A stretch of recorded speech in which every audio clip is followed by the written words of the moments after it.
வெண்ணிலா கோயில்ல நின்னுகிட்டு இருக்காங்க. பத்திரிகையாளர்லாம் கேக்குறாங்க வெண்ணிலாவை பார்த்து, என்ன மேடம் கல்யாண பொண்ணு மாதிரியே இருக்கீங்க? விஜய் சாரு கண்டிப்பா உங்களை கல்யாணம் பண்ணிப்பாரா மேடம்? வெண்ணிலா சொல்றாங்க பத்திரிகையாளர்கிட்ட, அவரு கண்டிப்பா வருவாரு, என்னைய கல்யாணம் பண்ணிப்பாரு. விஜய் காவேரி கிட்ட பேசிக்கிட்டு இருக்காரு. உன் கூட பேசுவேன், பழகுவேன், ஊர் சுத்துவேன், யாரும் உன்னைய சொல்லவே முடியாது. இத கேட்டுக்கிட்டு இருந்த ஒரு யூடியூபர் வீடியோ எடுத்து போட்டு விட்டுறாரு அவர் சேனல்ல. அந்த வீடியோ பரவ ஆரம்பிக்குது. வெண்ணிலா கிட்ட ராகினி வீடியோவை காட்டுறாங்க.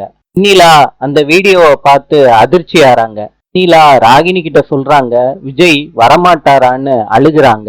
ராகினி கிட்ட சொல்லி எல்லாரும் முன்னாடியும் வெண்ணிலா சொல்றாங்க, இதுக்கு மேல நான் எதுக்கு உயிரோட இருக்கணும்னு பெட்ரோலை எடுத்துட்டு வராங்க அவங்கள கொளுத்திக்கிறதுக்கு. பத்திரிகையாளர் அவங்க சொந்தக்காரங்க எல்லாரும் தடுத்து நிப்பாட்ட ட்ரை பண்றாங்க. அப்ப போலீஸ் வர்றாங்க. பெட்ரோல் கேனை வாங்குறாங்க வெண்ணிலா கிட்ட இருந்து. போலீஸ் கேக்குறாங்க, என்னம்மா வெண்ணிலா தற்கொலை பண்ண முயற்சி பண்றீங்களா? பத்திரிகையாளர் முன்னாடி வெண்ணிலா சொல்றாங்க, விஜய் இங்க வந்தே ஆகணும், விஜய் வரலாட்டி செத்தே போயிருவேன் சார். விஜய் காவேரி கூட பேசிக்கிட்டு காப்பி குடிச்சுக்கிட்டு இருக்காரு. நாளை சந்திப்போம்.